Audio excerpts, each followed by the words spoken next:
Allora, che doti deve possedere un amministratore, ma per dirimere quali tipo di controversie? Allora, fondatore, che cosa ci ha spiegato bene il dottore? Sì, sottoscrivo quello che ha detto, è perfetto, non è nulla da eccepire, il ragazzo è preparato.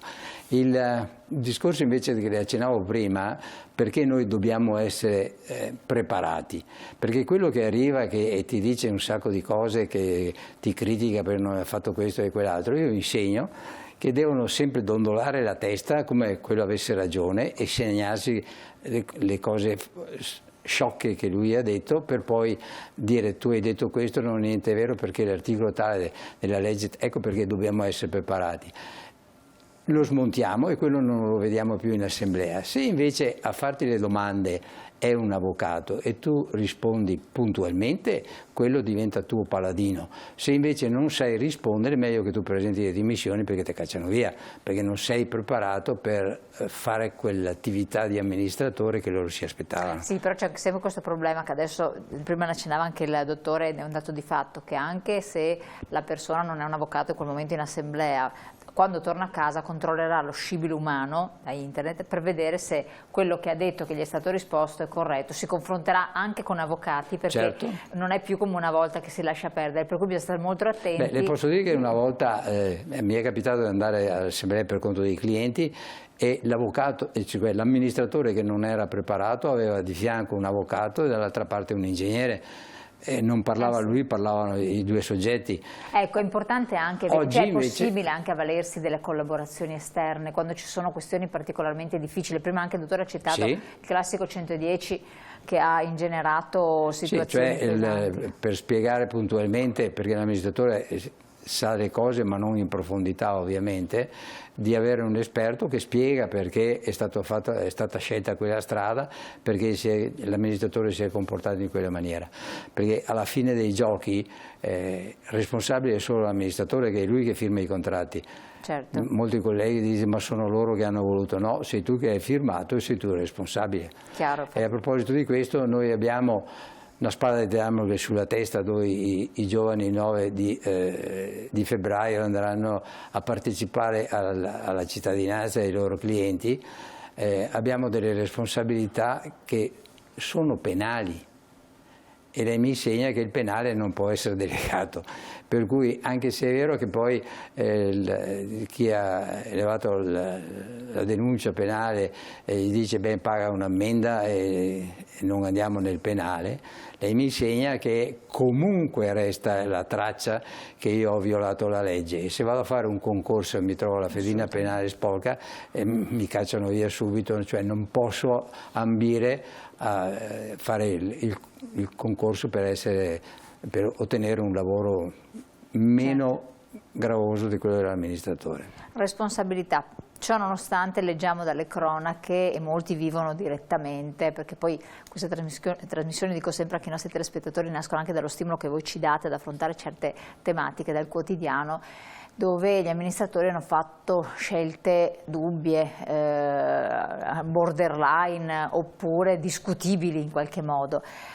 Sono dovute appunto a mancanza di conoscenza, perché, faccio l'esempio, rifare una facciata in un momento anziché in un altro, aderire al 110 anziché non farlo, e con tutta una serie di situazioni così, implica un'assunzione di responsabilità di non poco conto, dove dovrebbero entrarvi delle figure tecniche, dei periti, cioè non è semplicissima la cosa, no? Sì, diciamo che una delle capacità, a mio parere, che non abbiamo detto prima, dell'amministratore è anche quello di capire fino a dove può arrivare con le proprie competenze e da dove in poi invece deve farsi aiutare da un architetto, un avvocato, quindi da un professionista e proporlo all'assemblea.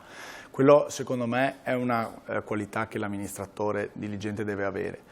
Inoltre comunque la legge prevede la diligenza del buon padre di famiglia da parte dell'amministratore, quindi è anche importante che lui stesso, senza la necessità di avvalersi di un avvocato, legga il contratto, capisca se all'interno del contratto ci sono delle situazioni che possono mettere a rischio i propri clienti, quindi un contratto d'appalto nel caso del 110 o anche di una semplice tinteggiatura di una facciata, visionare la visura camerale della società con la quale si sta stipulando un contratto e quindi è importante che mantenga sempre alto il livello di diligenza proprio per evitare che si incorra in situazioni di questo tipo. Se il condomino propone la ditta per fare la facciata che costa il 50% in meno rispetto ai prezzi che si erano diciamo, raccolti nelle altre offerte, può essere una situazione anche che indica un piccolo campanello d'allarme, capire come mai questa società, questa azienda può offrire lo stesso servizio al 50% di costo,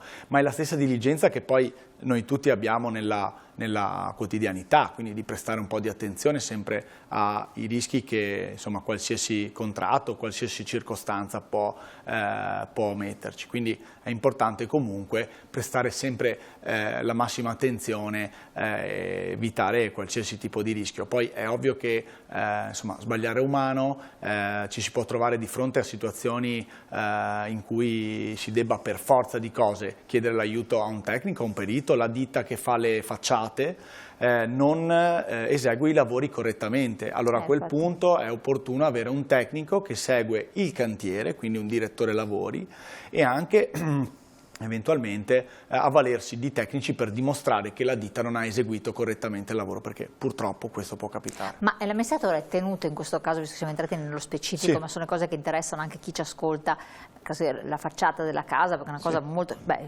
c'è stato il bonus facciate, vediamo quello che è ingenerato. Che l'amministratore vada a vedere come sta operando l'azienda che si è presa a carico di questa attività. Lo dico perché tante volte ci vedi che si stanno facendo dei condomini, delle facciate, a volte hanno perfettamente, con tutte le attenzioni possibili, impalcature, i caschetti, sto parlando di sicurezza, i luoghi di lavoro, a volte altri condomini un po' più piccolini magari, dove le norme di sicurezza vengono in qualche modo glissate. Lì la responsabilità a chi è in capo, e l'amministratore è tenuto a una certa sorveglianza, a dare un'occhiata come vengono svolti i lavori o no? Allora, l'amministratore... Chiedo a lei, chiedo anche... dopo, certo. Diciamo, in una prima battuta la risposta è l'amministratore sì, è responsabile in qualità di committente per conto dei condomini, in quel caso certamente. È ovvio che anche lì sta nell'amministratore incaricare il direttore lavori, il coordinatore per la sicurezza se quel tipo di cantiere lo richiede, non sempre la tipologia di cantieristica necessita di una figura che si occupa della sicurezza, ma in linea generale la risposta è sì. Poi che quotidianamente vada a visionare il cantiere è buona norma. Una tantum andare, cioè avere una visione di insieme è tenuto a farlo. È opportuno farlo. Certo.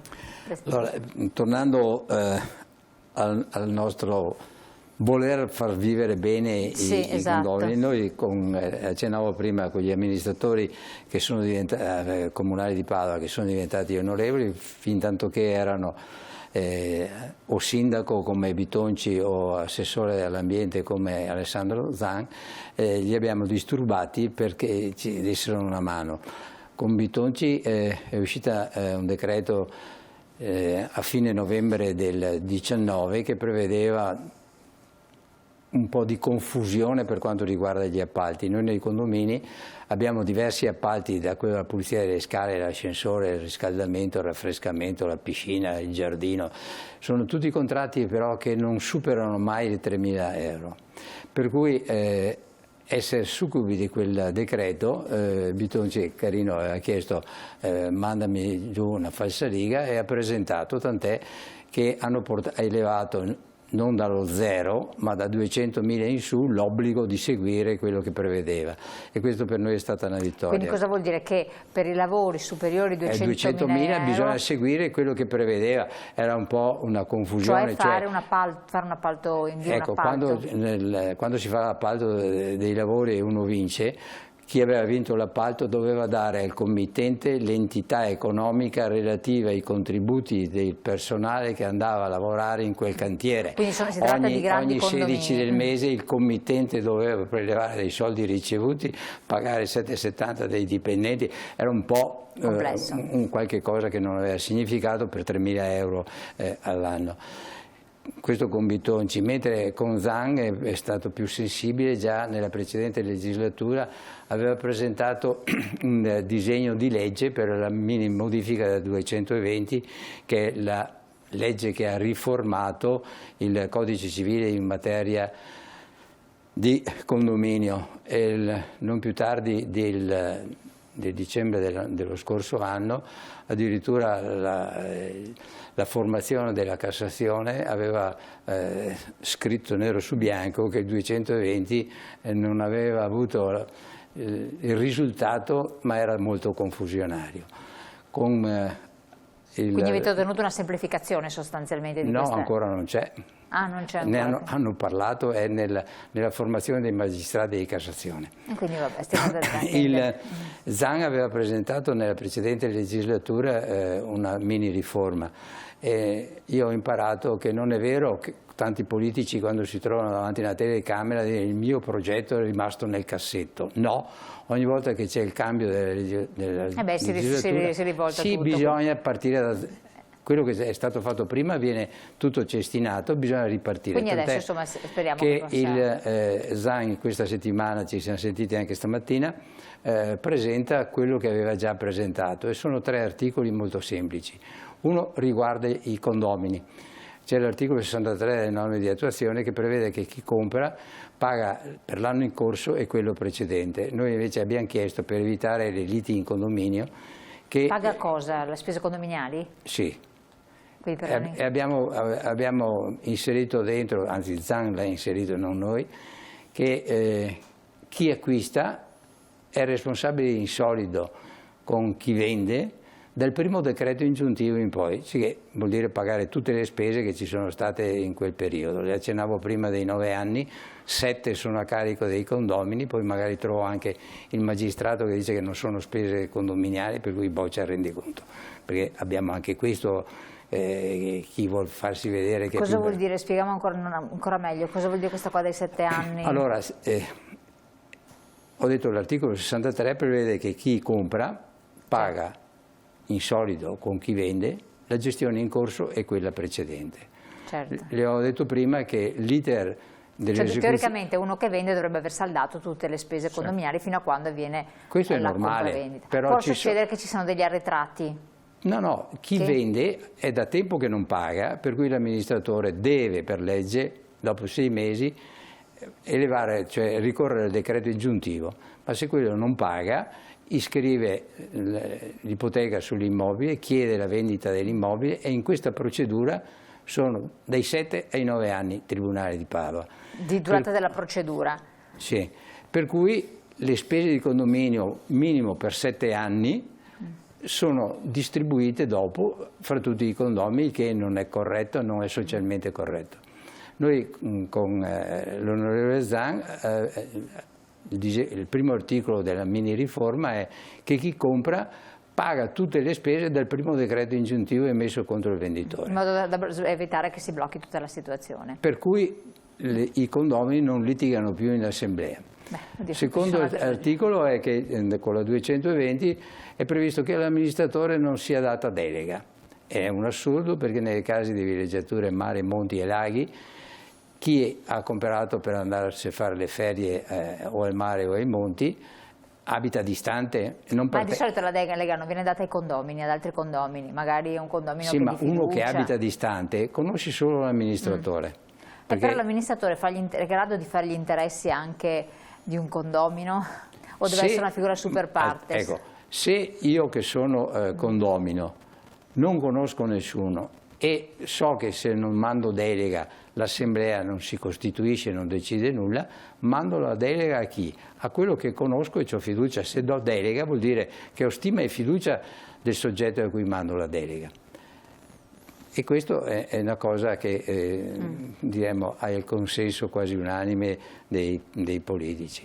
L'altro articolo è un articolo che è il 1126 del Codice Civile, che Mugnai, che è colui che ha proposto la riforma del 220, non ha toccato, è rimasto quello che c'è nel codice. Cioè che cosa dice questo articolo?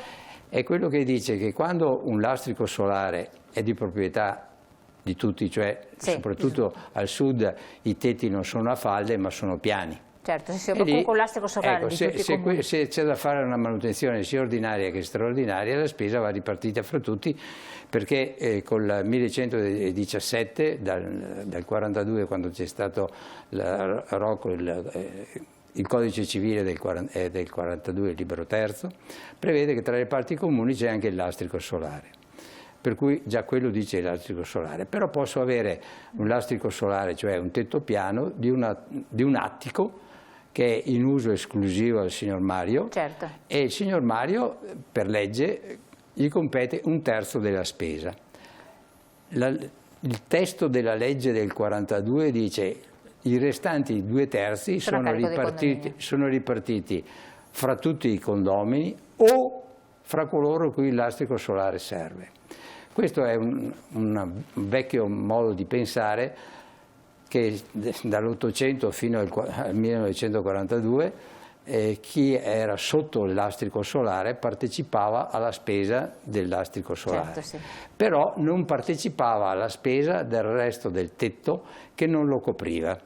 Qui invece, con il tetto essendo parte comune, io non solo l'amministratore, secondo la legge e l'interpretazione, mi addebita i 2/3 della riparazione della terrazza che mi copre, ma mi fa pagare anche la mia quota millesimale del tetto che copre gli altri appartamenti.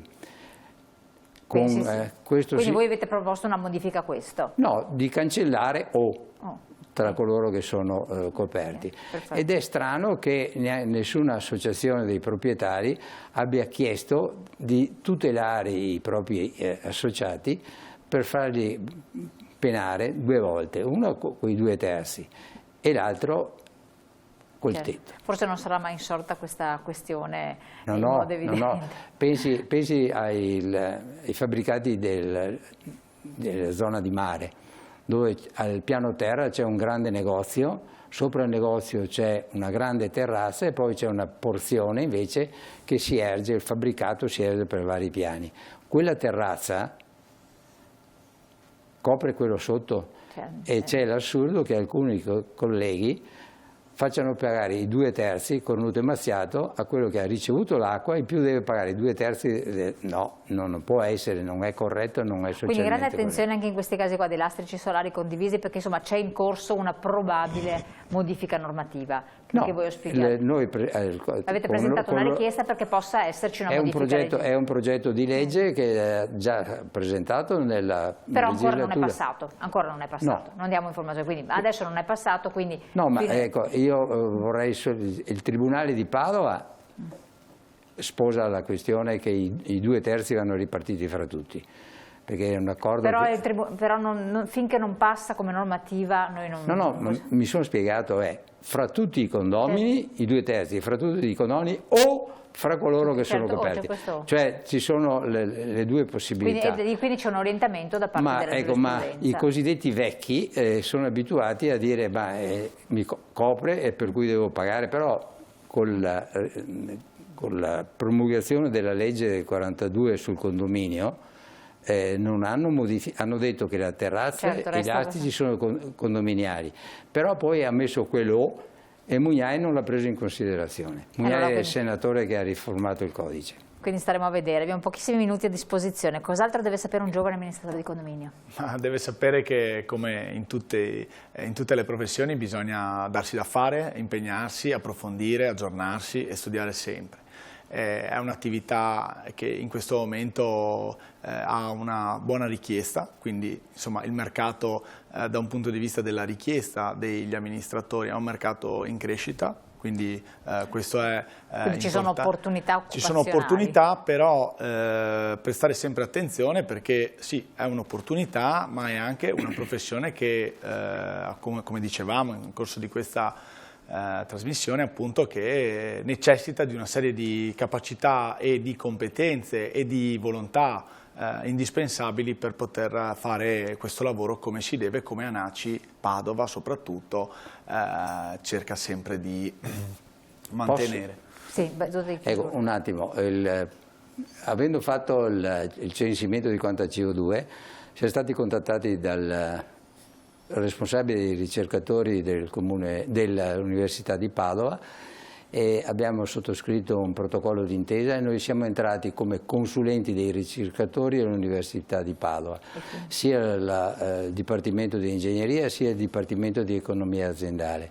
Noi chiediamo a chi ci sta ascoltando di partecipare al monitoraggio del proprio appartamento, dura un anno, vengono messi 2 scatolette con batteria che rilevano temperatura, CO2 e umidità, e perché l'Università di Padova deve monitorare tutti gli appartamenti, non tutti, gli appartamenti italiani. Certo. Noi ci siamo impegnati a fornire gli indirizzi e la disponibilità di chi crede nel contenimento energetico, perché contenere l'energetico vuol dire spendere meno e inquinare meno. E quindi partecipate a questa ricerca? Ecco, nella nostra inchiesta abbiamo scoperto che ci sono dei condomini che hanno 4 volte di più del necessario come potenzialità della centrale termica per avere i 21 gradi, quello che normalmente ci sono negli appartamenti, consumano 4 volte di più e pagano 4 volte di più per avere i 21 gradi. Che è una cosa inverosimile. Ecco, questo è grave, l'amministratore non se n'è accorto perché ha trovato... Ma lì è responsabile l'amministratore? No. Ah, ecco, no, giusto per capire. No, allora... perché sono i condomini che non sono così attenti a far sì che i loro impianti siano dimensionati per le esigenze. Ma devono sapere l'amministratore o deve sapere i condomini? Forse deve sapere l'amministratore. Vabbè, allora devono sapere i condomini. Va bene, grazie Geometra Cambruzzi, grazie a lei come coordinatore, il dottor Sartori, grazie a voi di averci ascoltato.